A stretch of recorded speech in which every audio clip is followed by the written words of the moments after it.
మీ car EMI కట్టలేకపోతున్నారా? మీ car EMI మేము కడతాం. ఈ నెంబర్కి కాల్ చేయండి. హలో ఎంఎన్ కశ్యప్ గారు. హలో నాగరాజ్ గారు. సార్, లైఫ్లో చాలామంది తప్పులు చేసిన తర్వాత కూడా జీవితాన్ని ఒక రేంజ్లో లీడ్ చేద్దాం అనుకుంటారు. అది కొంతమందికి మాత్రమే సాధ్యమవుతూ ఉంటుంది. బట్ ఇవాళ ఉన్న దాంట్లో ఏంటంటే, చేద్దామని అనుకున్నా కూడా కొంతమందికి సొసైటీ సపోర్ట్ చేయదు.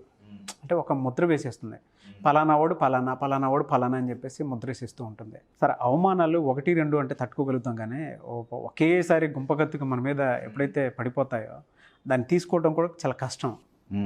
ఇవాళ పల్లెటూళ్ళలో కొన్ని చోట్ల మనం చూస్తూ ఉంటాం, పరుగు పోయిందని పరుగు హత్యలు కూడా చూస్తూ ఉంటాం మనం కొన్ని చోట్ల. అంటే ఒక మనిషిని కొంతమంది డీమోటివేట్ చేస్తే ఏ విధంగా ఉంటుంది అని అంటే, కొన్ని సందర్భాల్లో ఇట్ లీడ్స్ టు సూసైడ్. ఆ విధంగా ఉంటుందన్నమాట. కానీ అది ఓవర్కమ్ అయ్యి కూడా ఎన్ని అవమానాలైనా సరే ఫేస్ చేసి ఒక మనిషి ఛాంపియన్గా నిలబడాలి అని అంటే, ఆ ఛాంపియన్గా నిలబడడానికి కూడా వాళ్ళకి కొంతమందికి ఎలా ఉంటుందంటే సార్, వాళ్ళు లైఫ్లో సక్సెసివ్ ఫెయిల్యూర్స్ చూస్తుంటారు.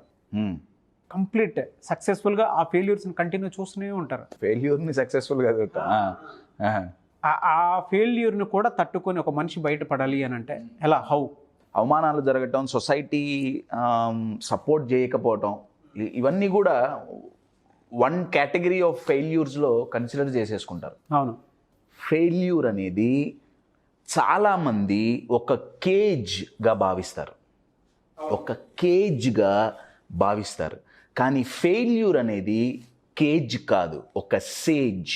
సేజ్ అంటే మనకి జ్ఞానం ఇచ్చే వాళ్ళని సేజ్ అంటాం, మనకు నేర్పించే వాళ్ళని సేజ్ అంటాం. ఫెయిల్యూర్ మనకి నేర్పిస్తుందే తప్ప మన కిందకు తొక్కదు. కానీ 99% పీపుల్ ఫెయిల్యూర్ని ఒక కేజ్గా భావించి వాళ్ళని వాళ్ళు ఇమోషనల్గా బంధించుకుంటారు. Failure is not a cage my dear friends, it's a sage. It will teach you. నేను ఒక ఎగ్జాంపుల్ చెప్తాను. Sure. True story, true incident, right?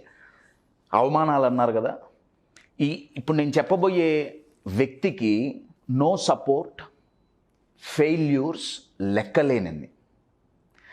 అతని లైఫ్, ఒక పార్ట్ ఆఫ్ లైఫ్ని చూస్తే భయం వేస్తుందండి. ఇంత హీనంగా ఉంటుందా, ఇంత డేంజరస్గా ఉంటుందా పార్ట్ ఆఫ్ లైఫ్? ఆయన లైఫ్లో ఒక పార్ట్ చూస్తే. అంటే హీనంగా అన్న పదం నేను ఎందుకు వాడానంటే, ఎక్కడా పాజిటివ్ లేదు. ఒకప్పుడు ఆయనకి చాలా చిన్న వయసులో తండ్రి వదిలేసి వెళ్ళిపోయాడు ఫ్యామిలీని. వాళ్ళు 3 సిబ్లింగ్స్, తల్లి చూసుకునేది. అలా చూసుకుంటున్న తల్లి ఈ అబ్బాయి టీనేజ్కి వచ్చేటప్పటికి 16 ఏళ్ల వయసులోనో 15 ఏళ్ల వయసులోనో తల్లి కూడా చనిపోయింది.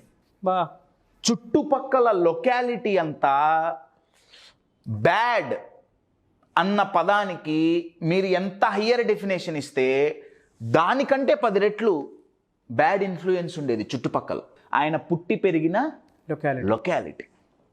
ఇటువంటి నెగిటివ్ లొకాలిటీ తన మెంటాలిటీ పైన ఇన్ఫ్లుయెన్స్ అయింది.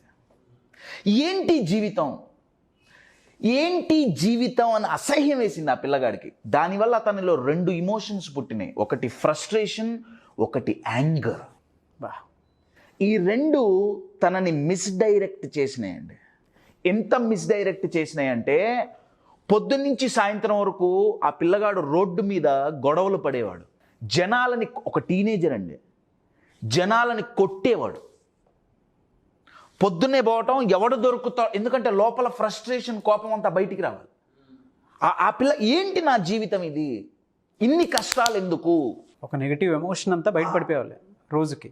జనాలు కొట్టడం అంటే ఏదో సరదా కొట్టడం కాదండో, రక్తాలు కారిపోయేది. దొంగతనాలకు అలవాటు పడ్డాడు, దోపిడీలకు అలవాటు పడ్డాడు, ఒక క్రిమినల్గా మారాడు. 13 ఏళ్ల వయసులో దగ్గర 38 సార్లు జైల్లోకి పోయి వచ్చాడు. అరే, ఇది ఇన్స్పిరేషన్ ఎట్లయిందిరా కాశ్యప్? చెప్తా ఎట్లయిందో. మిమ్మల్ని జైలుకి పోమని చెప్పట్లా, అందుకే పార్ట్ ఆఫ్ లైఫ్ అని చెప్తున్నానండి. 13 ఏళ్ల వయసులో 38 సార్లు జైల్లోకి వెళ్ళి, 16 ఏళ్ల వయసులో తల్లిని కోల్పోయి, ఇంకా చిన్న వయసులో తండ్రి వదిలేసి వెళ్తే, సొసైటీలో అందరూ నీచంగా మాట్లాడుతుంటే తనలో ఉన్న ఫ్రస్ట్రేషన్, కోపం బయటికి వచ్చి నెగటివ్ డైరెక్షన్లో ఛానల్ అయితే జైల్లో జీవితం గడిపిన వ్యక్తి కొన్ని సంవత్సరాలు దాటిన తర్వాత 20 ఏళ్ల వయసులో వచ్చేటప్పటికి ప్రపంచంలో అందరూ ఈ వ్యక్తి ఎలా మారాడు అనే ఆలోచన అందరినీ షాక్కు గురయ్యేటట్టు చేసింది. అతను ఇంత ఫ్రస్ట్రేషన్లో ఉన్నప్పుడు తనని బాబ్ అనే ఒక వ్యక్తి కలిశాడు. బాబుకి బాక్సింగ్ అంటే ఇష్టం. తను అన్నాడు, ఇతని కళ్ళల్లో కోపం ఎప్పుడు కనపడుతుంది? లోపల ఉన్నప్పుడు, రైట్? మనుషుల్ని ఇంత చితకబాతున్నాడే. ఒకరోజు ఆయనకు పావురాలంటే చాలా ఇష్టం అండి. ఈ పిల్లగాడికి పావురాలను ఎవరో ఏడిపిస్తుంటే ఈ పిల్లగాడ అతన్ని, ఆ పావురాలని ఏడిపిస్తున్న అతన్ని ఎంత కొట్టాడంటే ఆల్మోస్ట్ డెత్ బెడ్ వరకు తీసుకుపోయాడు. ఈ బాబు అనే వ్యక్తి అది చూసి ఏమన్నాడంటే, ఇతనిలో ఇంత కోపం, ఇంత కసి, ఇంత ఫ్రస్ట్రేషన్, ఇవన్నీ హై ఎనర్జెటిక్ ఇమోషన్స్ అండి. వీటిని గనక మనం యూజ్ చేసుకుంటే కమర్షియల్ యాంగిల్లో థింక్ అబ్సల్యూట్లీ. బాబ్ అనే వ్యక్తి ఏం చేశాడంటే ఈ పిల్లగాడితో స్నేహం చేసి కస్ డి అమాటో అనే ఒక వ్యక్తి దగ్గరికి తీసుకెళ్లారు. ఓకే. ఆయన ఆ రోజుల్లో బాక్సింగ్ ట్రైనర్స్లో పేరున్న వ్యక్తి. ఈ పిల్లగాడికి ఆయన ఏం చెప్పారంటే, నీలో ఇంత కోపం ఉంది, నీలో ఇంత ఫ్రస్ట్రేషన్ ఉంది, కానీ దాన్ని కనుక ప్రాపర్గా ఛానలైజ్ చేస్తే అది చాలా ఉపయోగపడుతుంది. ఆ పిల్లగాడు ఒప్పుకున్నాడు, రెడీ, నేను ఛానలైజ్ చేస్తా. పని పాట లేకుండా అందరినీ కొడుతున్నావుగా, పర్పస్తో రింగులో జనాలను కొట్టు. పని పాట లేకుండా అందరినీ కొట్టే బదులు ఒక పర్పస్తో అదే కోపం, అదే ఫ్రస్ట్రేషన్, అదే యాంగర్ రింగులో నీ అపోనెంట్ మీద చూపి ఏమవుతుందో చూడు. అది ఏ రేంజ్కి తీసుకెళ్ళిందంటే 20 ఏళ్ల వయసులోనే వరల్డ్ హెవీ వెయిట్ ఛాంపియన్ని చేసింది ఆ వ్యక్తిని. అది ఏ రేంజ్లో ఆ పిల్లగాన్ని తీసుకెళ్ళిందంటే దగ్గర సంవత్సరానికి $700 మిలియన్ టర్నోవర్ చేసే వ్యక్తిగా తీసుకెళ్ళింది. ఆ కోపం, ఆ ఫ్రస్ట్రేషన్, ఆ ఫెయిల్యూర్ నుంచి వచ్చిన బాధని ఛానలైజ్ చేస్తే అది ఎంత దూరం పోయిందంటే అతను ఆడిన 58 మ్యాచుల్లో 52 మ్యాచ్లు గెలిచాడు. 52 మ్యాచ్లు గెలిచాడు. దాంట్లో చాలా వరకు నాకౌట్లే. అందులో అండి ఆయన చూసిన ఫెయిల్యూర్, ఆయన కష్టపడి రిజల్ట్ రాకపోవటం కాదండి, అసలు ఏం చేయాలో తెలియక క్రిమినల్ అయ్యాడు. నేను దాన్ని సమర్థించట్లేదండి. ఆయన క్రిమినల్ పాస్ట్ గురించి నేను మాట్లాడతా. You're getting it?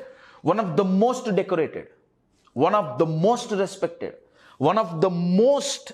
One of the greatest champions in the history of boxing, Mike టైసన్ని ఈ బాక్సింగ్ కోచ్ కలిసి మైక్ టైసన్ యొక్క ఎనర్జీస్ని ఛానలైజ్ చేస్తే ఫస్ట్ ఆడిన ఒలింపిక్స్లోనే 2 గోల్స్ వచ్చినాయండి.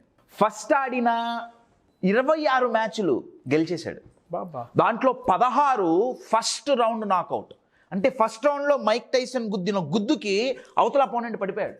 అందుకే నేను చెప్పేదండి, ఫ్రస్ట్రేషన్, యాంగర్, ఈ 2 ఇది గనక ఛానలైజ్ చెయ్యగలిగామా, my dear friends, there is lot of power. ఈరోజు ఇండియాలో ఎంతోమంది యూత్ ఫ్రస్ట్రేషన్తో, యాంగర్తో ఏం చేయాలో అర్థం కాకుండా ఉన్నారు. ఆ రెండిటి ఇమోషన్స్లో ఉండే శక్తి మామూలు శక్తి కాదండి. దాన్ని గనక ప్రాపర్గా ఛానలైజ్ చేస్తే, డైరెక్ట్ చేస్తే, my dear friends, there is a lot of power. ఈరోజున్న యూత్ మనం దీపావళి పండగలో ఉపయోగించే రాకెట్ల లాగున్నారండి. చాలా ఆ రాకెట్కి లోపల శక్తి ఉంటుంది, పవర్ ఉంటుంది, అన్నీ ఉన్నాయి, టాలెంట్ అన్నీ ఉన్నాయి.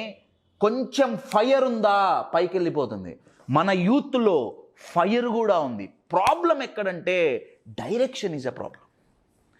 ఆ రాకెట్ కనుక డైరెక్ట్ చేయలేదనుకోండి, హైట్స్కు పోదు, పక్కింటున్న అంకుల్ లుంగిలో దూరుతుంది. మైక్ టైసన్ ఒకప్పుడు అంతే మిస్డైరెక్ట్ అయ్యాడు. నేను చెప్పాలనుకుంటుంది అది. You're getting my point. దాన్ని కనుక డైరెక్ట్ చేశామా, my dear friends, there is lot of power. మీరు అడిగిన క్వశ్చన్కి ఆన్సర్ ఒక లైన్లో చెప్పాలి అంటే, బయట అవమానాలు జరుగుతున్నప్పుడు, బయట ఫెయిల్యూర్స్ ఎదురవుతున్నప్పుడు, బయట పరిస్థితులు కలిసి రానప్పుడు వచ్చే బాధ, కోపం, ఫ్రస్ట్రేషన్ని ఒక ప్రాపర్ ఛానల్లో పెట్టామా, my dear friends, there is a lot of power. అలా ఇలా పారుతున్న నీరు వల్ల ఏమీ ఉపయోగం లేదండి. కానీ దానికి 2 గట్లు ఏర్పడిచి ఛానలైజ్ చేశామా, ఆ నీరు నది అయి పారుతుంది, ఎంతో మందికి ఉపయోగపడుతుంది. That is the power of channelising. Yes, channelising. నీరు వేడయి ఆవిరైపోతే దేనికి ఉపయోగం ఉండదండి. కానీ ఆ ఆవిరిని ఛానలైజ్ చేసి, కండెన్స్ చేసి మళ్ళీ నీళ్లుగా మారిస్తే డిస్టిల్డ్ వాటర్ అవుతుంది, కాస్ట్లీయెస్ట్ వాటర్. అదే స్టీమ్ని ఛానలైజ్ చేస్తే ఎంత పెద్ద ట్రైన్ అయినా గుంజగలుగుతుంది. మనలో ఆవిరైపోతున్న నీరు మన ఫ్రస్ట్రేషన్, యాంగర్, మన బాధ, ఈ 3 చాలా పవర్ఫుల్ ఎమోషన్స్ అండి. వీటిని ఆవిరి కానీకూడదు, ఛానలైజ్ చేయాలి. ఎస్, ట్రూ అండి, అబ్సల్యూట్లీ. ఫ్రస్ట్రేషన్ని ఛానలైజ్ చేశామా, గ్రోత్ వస్తుంది. యాంగర్ని ఛానలైజ్ చేశామా, కరేజ్ వస్తుంది. ఫియర్ని ఛానలైజ్ చేశామా, బిలీఫ్ వస్తుంది. మైక్ టైసన్కి వచ్చింది అదే. ప్రెజెంట్ మైక్ టైసన్, ఆయన్ని చాలామంది క్వశ్చన్ అడిగారు, టైసన్ మీరు ఇప్పుడు రిటైర్ అయిపోయారుగా, బాక్సింగ్ మీద ఇంకా ఇంట్రెస్ట్ ఉందా, మీ మ్యాచ్లు మీరు ఎప్పుడైనా చూస్తుంటారా? ఆయన అన్నాడు, నా మ్యాచ్లే కాదు, నేను ఏ బాక్సింగ్ మ్యాచ్లు ఫుల్గా నేను చూడట్లా. ఆయన అన్నాడు, బాక్సింగ్ చేసిన టైసన్ నాకు నచ్చడు. ఇది చాలా షాకింగ్ స్టేట్మెంట్ అండి. మైక్ టైసన్ స్టోరీ తన అచీవ్మెంట్స్తో చాలా ఇన్స్పైరింగ్గా ఉంటుంది. దాని వెనకాల ఇంకొక పార్ట్ ఉంది. మైక్ టైసన్కి తన లైఫ్లో నచ్చని పార్ట్ ఏమైనా ఉందయ్యా అంటే తన పాస్ట్ అండి. ఎస్, ఆయన అన్నాడు, నేను పెరిగిన పరిస్థితులు కావచ్చు, ఏదైనా కావచ్చు, రైట్, నేను ప్రవర్తించిన తీరు నాకు నచ్చల, నేను సక్సెస్ అయ్యా, కానీ ఆ బాక్సింగ్ చేసినంత కాలం నాకు పీస్ ఆఫ్ మైండ్ లేదు. నేను చెప్పట్లేదండి, ఆయన ఇంటర్వ్యూలో మైక్ టైసన్ అంటే నాకు చాలా గౌరవం. ఆయన్ని తక్కువ చేసి మాట్లాడటానికి నేను ఈ స్టేట్మెంట్ చెప్పట్లా. ఆయన అన్న స్టేట్మెంట్ ఏంటంటే, సక్సెస్ అవ్వటం పెద్ద కష్టం కాదు, సక్సెస్ అవుతూ సెల్ఫ్తో గనక ఈజ్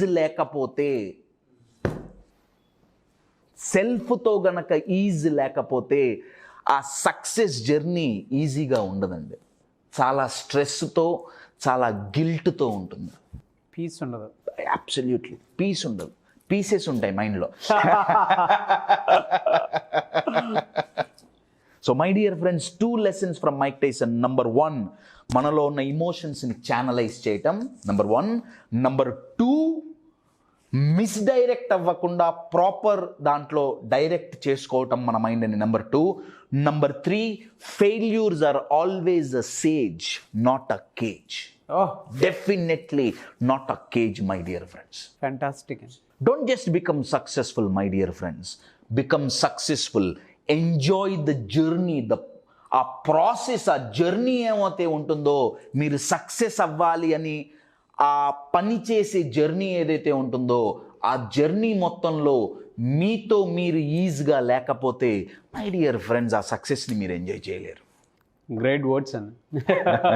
ఎందుకంటే కొంతమంది అంటే ఇప్పుడున్న దానికి ఈజీగా హర్ట్ అవుతూ ఉంటారు. ఎదుటోడు ఏది చెప్పినా కూడా అది చిన్న చిన్న అవమానాలు కానివ్వండి, లేదంటే వాళ్ళ మీద ఏదైనా తప్పు వాళ్ళది కాకపోయినా శిక్ష వీళ్ళు అనుభవించాల్సి వస్తుంది. అటువంటి వాళ్ళు సొసైటీలో తిరగడానికి చాలా పెద్ద ప్రాబ్లం అవుతుంది. ఎందుకంటే ఎవరు సపోర్ట్ ఎవరు యాక్సెప్ట్ చేయరు, చిన్న చూపు చూస్తారు. దాని నుంచి బయటపడడానికి వాళ్ళు పడేటువంటి మనోవేదన ఉంటుంది చూసారా, అదే నిజంగా అరణ్యరోధన. అది వాడికి మాత్రమే ఆ 4 గదుల్లో తెలుస్తుంది. థ్యాంక్స్ ఫర్ సేయింగ్ దిస్ అండి. తప్పు కాకపోయినా శిక్ష అనుభవిస్తారన్నారే, మైక్ టైసన్ అలా 3 ఏళ్ళు జైల్లో శిక్ష అనుభవించాడు. ఆయన మీద ఒక రేప్ ఎలిగేషన్ వేశారు. వేసింది సొంత వాళ్ళే, ఎవరో కాదు.